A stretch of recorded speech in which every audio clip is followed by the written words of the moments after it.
His name was Daniel, and for most of his marriage he believed his wife Emma was simply a hard-working, slightly secretive woman who valued her privacy.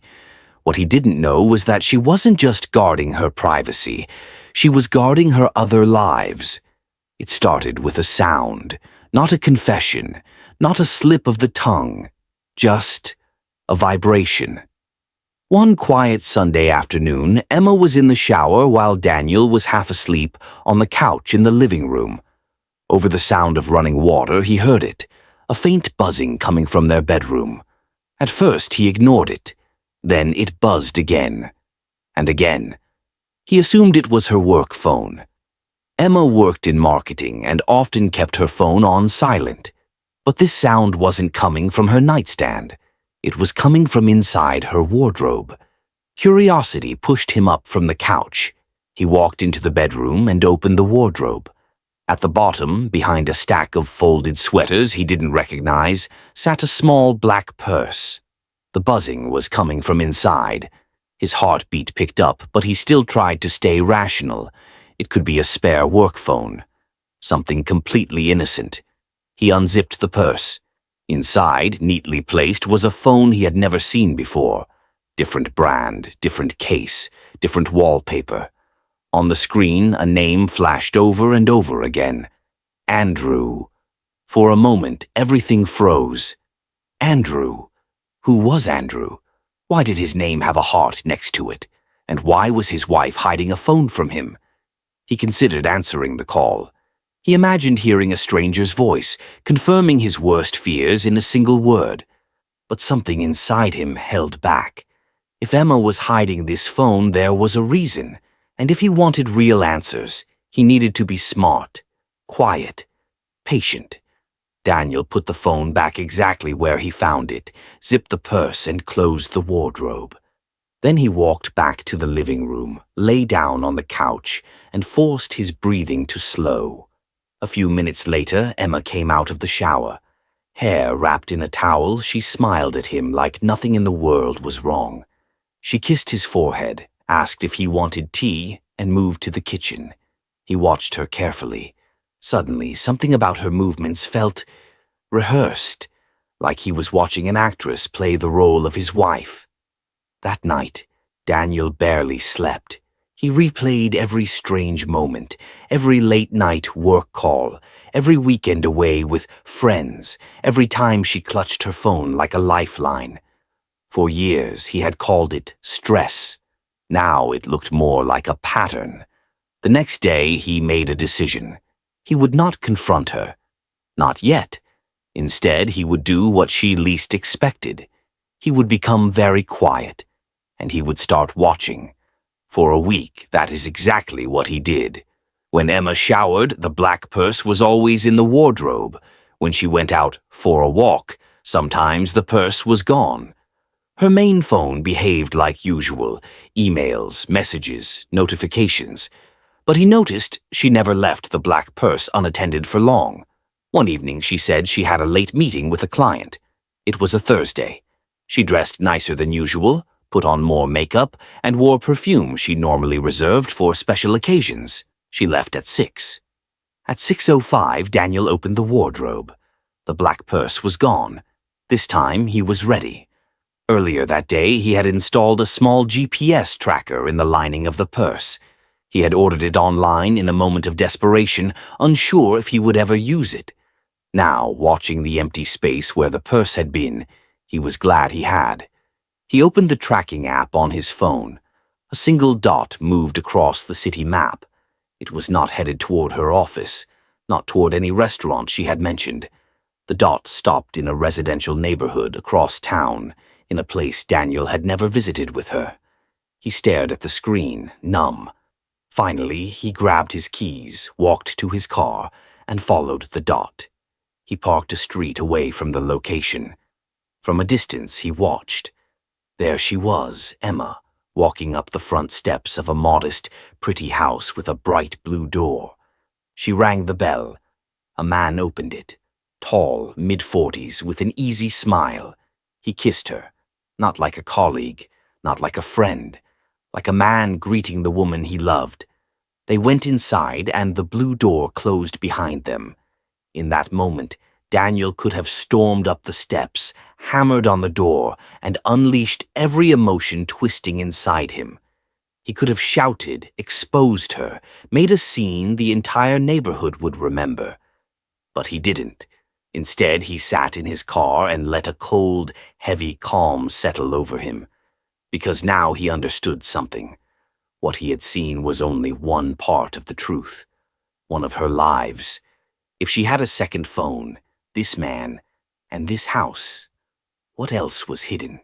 He drove home in silence. He didn't cry. Not yet. The next day, Emma acted exactly as she always did. She told him the client meeting had run late. Traffic had been awful. She smiled, apologized, kissed his cheek. Daniel nodded and looked her straight in the eyes. For the first time, he didn't see his wife. He saw a performer who believed her audience was still buying the act. Over the next week, he studied her patterns. The GPS tracker showed regular visits to the Blue Door House, Tuesdays and Thursdays, sometimes Saturdays.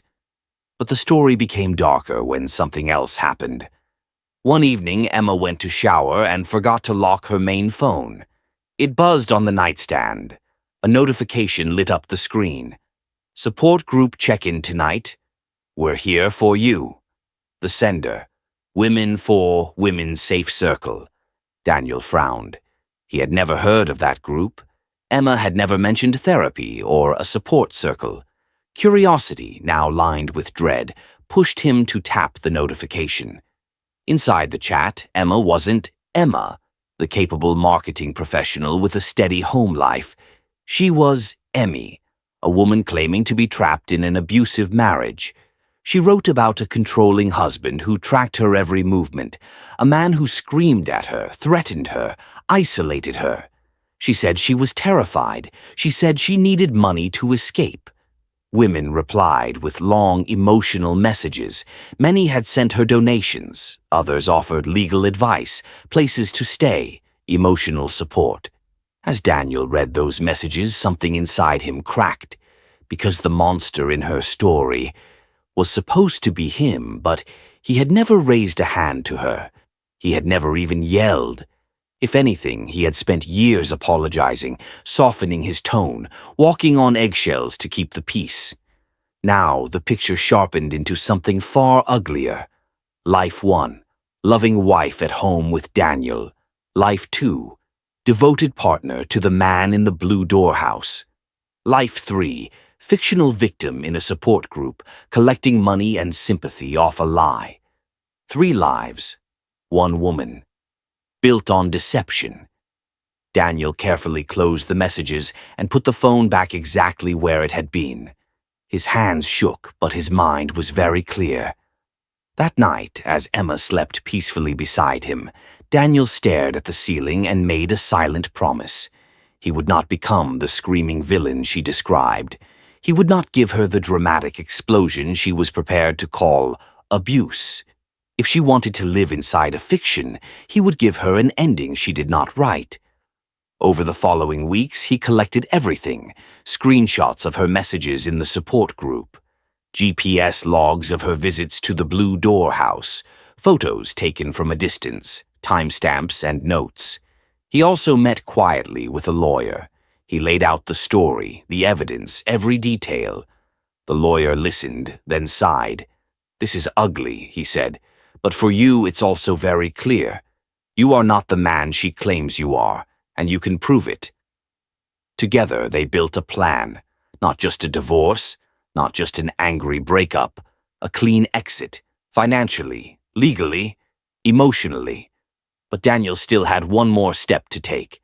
He reached out to the Women for Women's Safe Circle. Not as himself at first. He wrote to the group admin privately, saying he needed to speak about someone named Emmy. They agreed to a video call. On the call, Daniel showed them his face, his home, and his records. He shared screenshots of Emma's real messages to him during times she claimed he was screaming. He showed evidence of her double life, her trips, her calm, everyday reality. He didn't insult her. He didn't call her names, he simply laid out facts. The admin listened in stunned silence. "If what you're showing is true," she said slowly, "she's been lying to all of us." Daniel nodded. "I don't want you to harass her," he said. "I don't want you to attack her. I only ask that you stop sending her money, and that you don't let her use your group as a stage for more lies." They agreed. Then came the final act. Daniel knew exactly when Emma would be at the Blue Door house again, Thursday evening, 6 p.m., right on schedule. This time he didn't just follow her. He had already contacted the other man. Andrew, the name that had flashed on the secret phone. Through careful searching, Daniel had found him online. He sent a simple, devastating message. "You don't know me, but I believe we're both in a relationship with the same woman." At first, Andrew didn't respond. Then the questions came. Suspicion, anger, confusion. Daniel answered everything. He sent photos, dates, proof. After a long pause, Andrew replied, "Come over on Thursday, 6 p.m. We'll talk. She'll be here." So Daniel did. That Thursday, he parked on the now familiar street. His hands did not shake this time. His heart was heavy but steady. He walked up to the Blue Door and rang the bell. Andrew opened it. Up close, he looked older, more exhausted than in his profile pictures. He said nothing, just stepped aside and let Daniel in. In the living room, Emma stood frozen. For the first time since Daniel had known her, she had no expression ready. No soft smile, no wounded frown, just raw, stunned panic. "Daniel," she whispered, "what are you doing here?" He glanced around the room, family photos on the walls. Emma standing next to Andrew. Emma holding a child Daniel had never met. Emma laughing in a kitchen he had never seen. He could have shouted, demanded explanations, thrown accusations like knives. Instead, he spoke quietly. "I came to meet your other husband." Silence fell over the room like a weight. Andrew sat down at the table, a folder of printed messages and photos in front of him. Daniel had his own folder. 2 men, 2 sets of proof, 1 woman caught in the middle of her own web. For the next hour, Emma tried everything. She denied. She cried. She confessed halfway, then twisted the story. She blamed stress, trauma, fear. But every time she tried to bend the truth, another piece of evidence landed between them.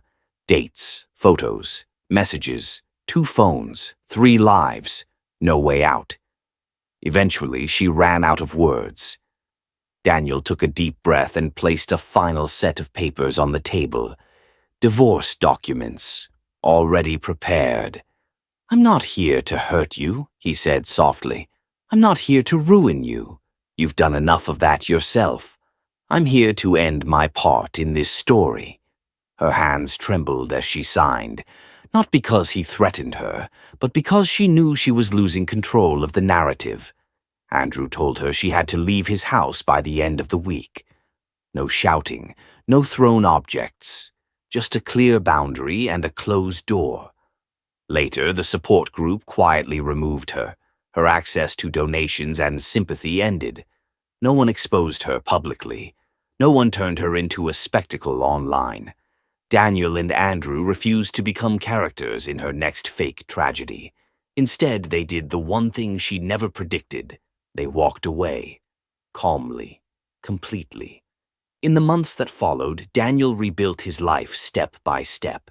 He went to therapy, spent time alone, spoke honestly with friends who had never guessed how close he had lived to a carefully constructed lie. People sometimes asked him if he regretted not going nuclear, if he wished he had destroyed her reputation more loudly. The truth was, he didn't need to. Emma had already destroyed the only thing that mattered in the long run. Her credibility. His revenge wasn't loud. It wasn't explosive.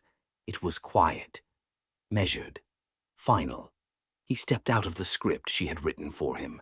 And once he did, the lies she lived in had nothing left to stand on.